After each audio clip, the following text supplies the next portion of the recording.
क्या होता है जब जानकारी ही जंग का मैदान बन जाए। आज हम भारत पाकिस्तान के रिश्तों में एक ऐसे ही नए और विस्फोटक दावे की बात करने वाले हैं। एक ऐसा दावा जिसमें इस पूरे इलाके के पावर बैलेंस को बदलने की ताकत है। तो चलिए सीधे सीधे मुद्दे पर आते हैं। इस पूरे दावे के सेंटर में एक नंबर है 12 और इस नंबर की पुष्टि की है खुद भारत के एयर चीफ मार्शल ने। सोर्स के मुताबिक ये वो संख्या है जितने पाकिस्तानी जेट्स को कथित तौर पर तबाह किया गया। देखिए, ये सिर्फ एक आंकड़ा नहीं है, ये एक ऐसा स्टेटमेंट है जो दशकों से चले आ रहे माहौल को चैलेंज करता है। और हाँ, हम यहाँ किसी पुराने या मामूली विमान की बात नहीं कर रहे हैं। इस दावे में शामिल हैं एडवांस्ड अमेरिकी F-16 लड़ाकू विमान। पर शायद उससे भी बड़ी बात है एक एयरबॉर्न अर्ली वार्निंग एयरक्राफ्ट का कथित नुकसान। आप इसे किसी भी एयरफोर्स के लिए आसमान में उसकी आंखें और कान समझ लीजिए।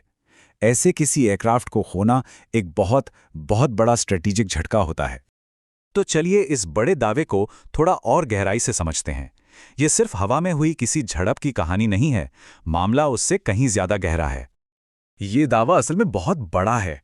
बात सिर्फ आसमान में हुई डॉग फाइट्स की नहीं है। सोर्स का तो ये कहना है कि पाकिस्तानी जेट्स को उनके अपने ही एयरबेस पर, मतलब उनके घर में ही तबाह कर दिया गया, जहां वो सबसे ज्यादा सेफ माने जाते हैं। ये एक वाकई में बहुत ही दांता दावा है। अब यहां से चीजें और भी दिलचस्प हो जाती हैं। ये दावा कोई अचानक से सामने नहीं आया है। ये पिछले कुछ समय में दिए गए बहुत ही हाई स्टेक बयानों के बाद आया है, जो हमें टेंशन बढ़ने का एक पूरा पैटर्न दिखाते हैं। सबसे पहले हमें भारत के सेना प्रमुख की ओर से ये सीधी चेतावनी मिली। ये एक डायरेक्ट चैलेंज है जो पाकिस्तान के वजूद को आतंकवाद पर उसके एक्शन से सीधे सीधे जोड़ता है। और फिर आया रक्षा मंत्री का ये थोड़ा रहस्यमयी लेकिन भौगोलिक रूप से बहुत अहम बयान। देखिए, क्रीक इलाका एक विवादित समुद्री सीमा है, तो ये बयान कहीं ना कहीं उस अहम समुद्री रास्ते पर कंट्रोल का इशारा करता है। और जब ये सब बाहर चल रहा है तो सोर्स पाकिस्तान अधिकृत कश्मीर के अंदर चल रही उथल-पुथल पर भी रोशनी डालता है।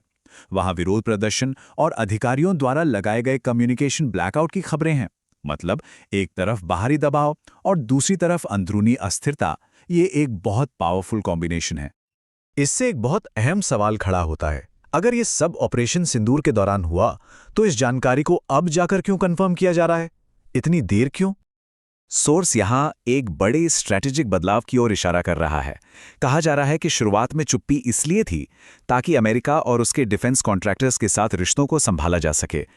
लेकिन अब ऐसा लगता है कि नई दिल्ली को लगता है कि जियोपॉलिटिकल हवा का रुख बदल गया है और अब उसे अमेरिकी रिएक्शन की उतनी परवाह नहीं है।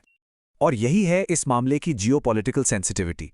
एक रूसी S-400 सिस्टम का इस्तेमाल करके एक अमेरिकी F-16 को गिराना, ये एक बहुत ही सेंसिटिव एक्शन है जिसमें दो ग्लोबल सुपर पावर्स शामिल हैं। तो इसमें कोई हैरानी नहीं कि शुरुआत में इस पर चुप्पी साधे रखी गई। चलिए अब इंफॉर्मेशन के बैटलफील्ड की तरफ चलते हैं और देखते हैं कि ये सब कैसे एक PR वॉर में बदल जाता है, जैसा कि सोर्स का कहना है। यहाँ एयर चीफ मार्शल कहानी को एक नया मोड़ दे देते हैं। ये एक तरह का साइकोलॉजिकल वॉरफेयर है। उनका कहना है कि अगर आपके दुश्मन को अपनी ही गलत जानकारी पर यकीन करने दिया जाए तो ये भविष्य की लड़ाई में आपके लिए एक बहुत बड़ा फायदा हो सकता है। आखिरकार सारी बात सबूतों पर आके टिक जाती है। सोर्स का दावा है कि इंडिपेंडेंट सैटेलाइट इमेजरी से पाकिस्तानी एयरबेस पर हुए नुकसान की पुष्टि होती है, जबकि भारतीय पक्ष में ऐसा कोई कंफर्म डैमेज नहीं दिखता। ये इंफॉर्मेशन वॉर का एक बहुत ही अहम पहलू बन जाता है। तो ये सब हमें भविष्य में कहाँ ले जाता है? इन घटनाओं के आधार पर सोर्स दो बड़ी भविष्यवाणियां करता है। भारत अपने रूसी सिस्टम की कथित सफलता से उत्साहित होकर शायद और भी ऐसे सिस्टम खरीदे।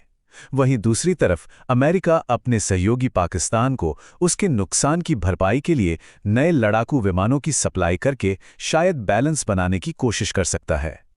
तो आखिर में हम इस विस्फोटक दावे को कैसे समझें? क्या ये जमीन पर हुई सैन्य हकीकत को दिखाता है, या फिर हम एक बहुत ही जटिल और लगातार चल रहे इंफॉर्मेशन वॉर में एक नया सोची समझी प्लानिंग के साथ खोला गया मोर्चा देख रहे हैं? सच हमेशा की तरह शायद कहीं बीच में ही छिपा है।